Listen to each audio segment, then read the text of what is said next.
Pangalawang Timoteo 2:4-5. Sino mang kawal na nasa pagkakawal ay hindi nahalupilo sa mga bagay ng buhay na ito, upang siya ay kalugdan yaong nagtala sa pagkakawal. At kung sino man ay makikipaglaban naman sa mga laro, ay hindi pinuputungan maliban na kung makipaglabang matuwid.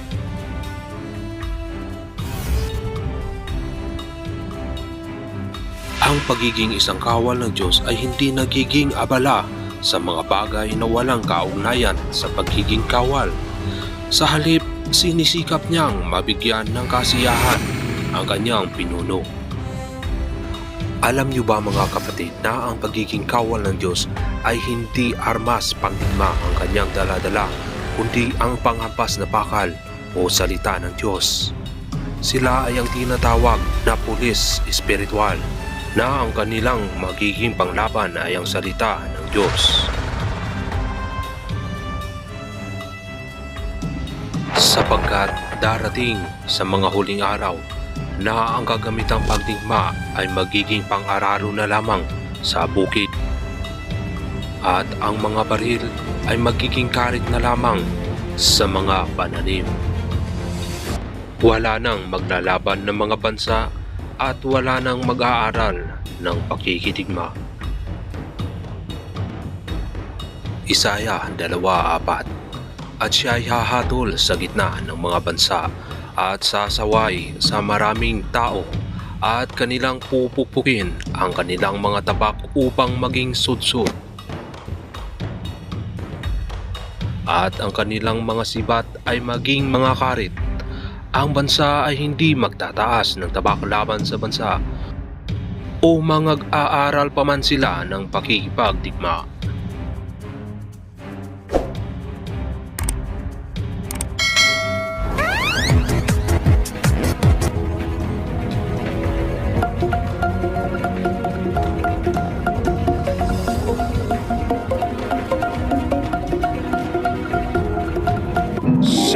One star formation Kingdom of Maharlika presents.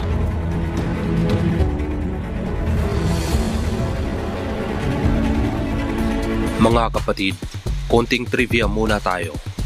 Familiar ba kayo sa It's World United Nations Military Command, Judge P. Howe, Henry Morris Davisdab? Alam nyo ba mga kapatid na ang global office nito ay located in Pangasinan, 100 Islands, na kung saan ay dito nyo matatagpuan ang 777 Morningstar Foundation Incorporated Kingdom of Maharlika. At ang international office located in Zambales and Malacanang, Palacio, Manila City, Philippines. At ang national office located in Manila City and Cultural Palacio.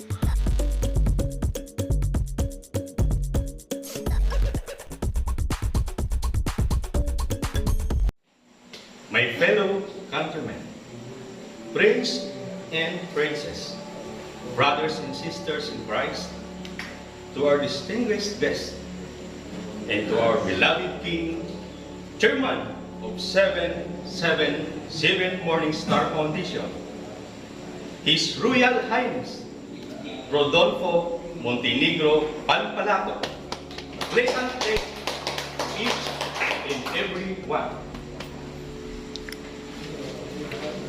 Since I am now speaking before a select group of officers who have just finished the training from the highest tactical institution of the land, the property to us is, what should be the role of the Royal Armed Forces International Police? A royal soldier must be prepared to perform the role in the defense and safeguard the Kingdom of Maharlika. The Royal House as a new nation against poverty, ignorance, disease, and injustice. On the successive occasions last month and only 1 year ago, the royal house observe in fitting ceremonies the epic struggle of people in defense of what they stood for. These two memorable events have since become the epitome of Maharlika soldiery. To become a member of International Police Commission, an International Court of Justice, an International Criminal Court, they are a symbol and a badge of courage.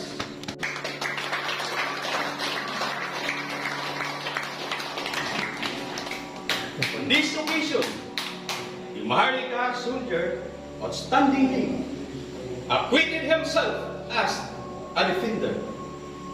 But that it now passed, the Royal Armed Forces International Police is not purely a manager of violence. He is a partner in progress. Today, the 5th Royal Armed Forces International Police must be a defender as well as a builder. Independence, after all, is only the beginning. The people are only half free for as long as it remains under the clutches of poverty. Those are the 5th Royal Armed Forces International Police, which was created to safeguard the nation's supreme interests, must, in the light of present-day realities,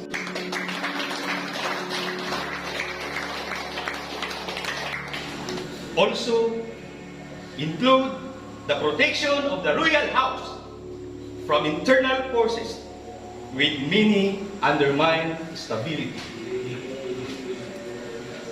And what remains to be done is to maintain, to improve, and to make permanent the gains achieved during the past year.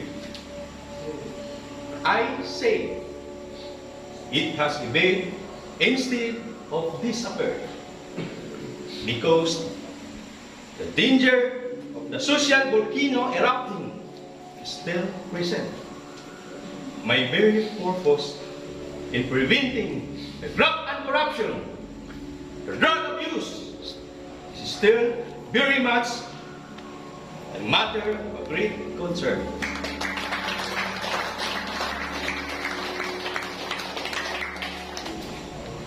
Catalysts of change occur if we are to go by historical examples,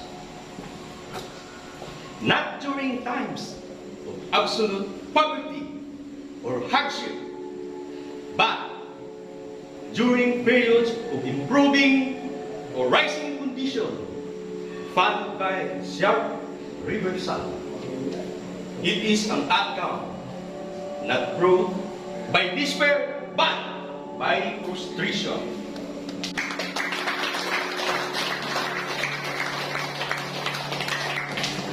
We are in the initial temporary stage right now. That is why I am always concerned with backsliding. This is no turning back. To do so will be to court disaster. Royal House development in Morning Star Lands should be our foremost and fullest commitment. It must be total. I have end the entire divine government machinery and resources. And this is clear job of Royal House development. The process of development is a complex one with one aspects, impacting on every and all other aspects within the complicated and vast network of functional rules that the 5th must properly and dedicatedly perform its part. Its orientation and its activities must contribute purposely and decisively toward the facilitating the accomplishment of developmental goals by direct participation and by creating an atmosphere conducive to development. I am therefore glad to note that the RAPIF, or the Royal Armed Forces International Police Command General Staff Colleague, in choosing an appropriate there as the RAPIF educational system and its contribution to national development has demonstrated its consciousness of this role of the RAPIF. This is a timely theme ended for staging today's spiritual divine government. We cannot tolerate some sector, some in the IPC or International Police Commission playing the role of a bystander.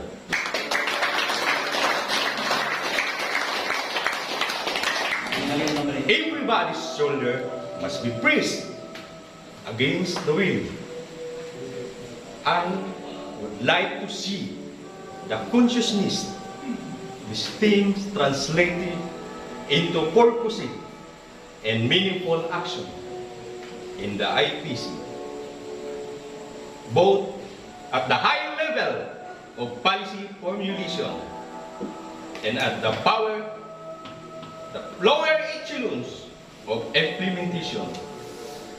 Those at the higher levels of management and decision-making in the IPC should be able to harmonize and balance the efforts and resources of the IPC in meeting the demands of security and the equally urgent and concomitant task of implementation must fully understand the reason for attending to both in equal measure of dedication.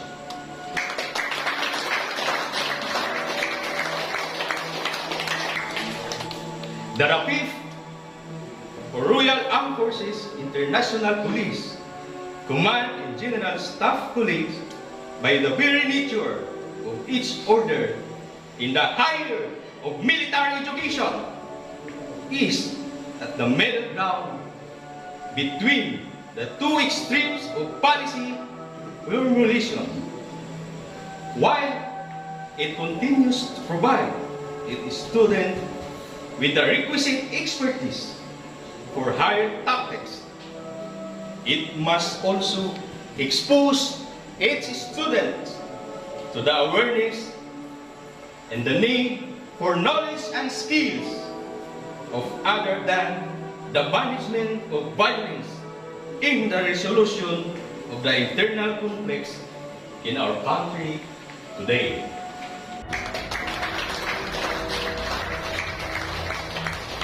I am told that the students were sent on the job training to unite in the field, particularly in the South, to round off their academic knowledge with an observation of actual condition in the field and to obtain a first-hand feel of the situation in the areas. Undoubtedly, the student must have clearly realized military solution alone. If lasting peace must be achieved in the region, the permanent answer must be sought in development. To the IPC, or International Police Commission, who have to participate in helping provide for the final answer. This places an added burden and responsibilities on the part to see beyond the short-term objectives of their IPC strategy, to direct and harmonize their action toward attainment of the permanent objectives. Toward this end, I have thus found it fitting to assign our appropriate field commanders in the additional duties. To this institution, this accent on development in the utilization of the RAPIF clearly implies that it must now re-examine its mission and curriculum. As the question of this are instead with and fully supportive of this new orientation. It must ensure that it has sufficiently equipped its students with the basic but functional knowledge necessary to perform their proper role in this development task. This is ended a challenge to the dedication and expertise of the officer. To many in the civilian sector of the divine government, their exclusive attention to their particular concern would be sufficient to the RAPIF. This exclusive outlook to matters purely RAPIF would be fatal. There is no other alternative to this duality of rule for the military in our time in this country. We are the soldier of the Lord.